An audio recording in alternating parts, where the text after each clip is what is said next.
Unaishi Mwenge au Mikoroshini? Naishi Mwenge. Maki jana maeneo ya Mikoroshini kuna watu walinikaba. Alafu ninavyokuangalia wewe, hii sura yako sio ngeni kabisa. Niangalie. Darasa, huyu anaishi wapi? Mikoroshini. Mwalimu. Mikoroshini. Naomba simu yangu. Madam Samana. Sorry. Give me 2 minutes. I have something in the class. Niangalieni usoni.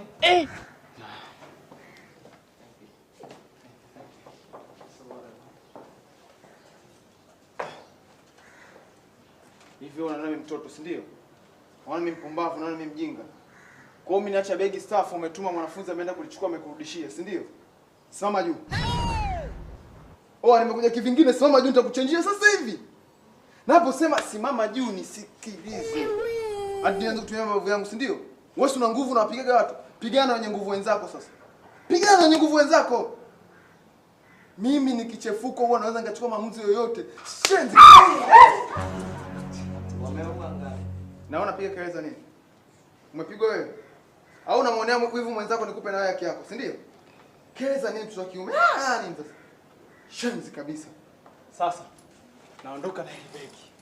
Mara kwanza nilikupa masharti uje na wazazi wako. Sasa hivi njoo na wazazi wako na wazazi wako wakiwa na wazazi wao. Shenzi kabisa. Huna akili. Mimi sio mjinga unavyofikiria. Njoo kwa lolote mimi nakupokea kama unavyokuja. Wewe ni Fatuma tu. Huna cha kunifanya. Kipindi nasoma wewe ulikuwepo. Wewe tumesoma kwa Kesi ishakuwa ngumu. Yaani wazazi waje na wazazi wao. Madam, nice to meet you. Alafu nisikilize wewe mwanangu. Wewe mpuuzi wewe. Si uniambia saa 8 ndo anisubiri, si ndio? Class. Alisema ataniona saa ngapi? Saa 8.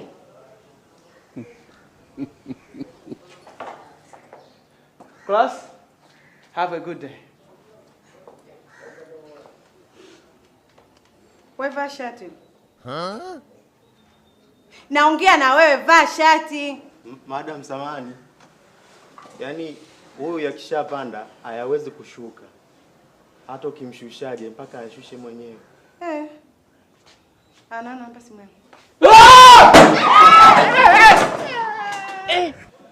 Yesu wangu leo. Mbona anza tena kunipandisha majini ya kina Tanzania? Mimi natoka nje bwana.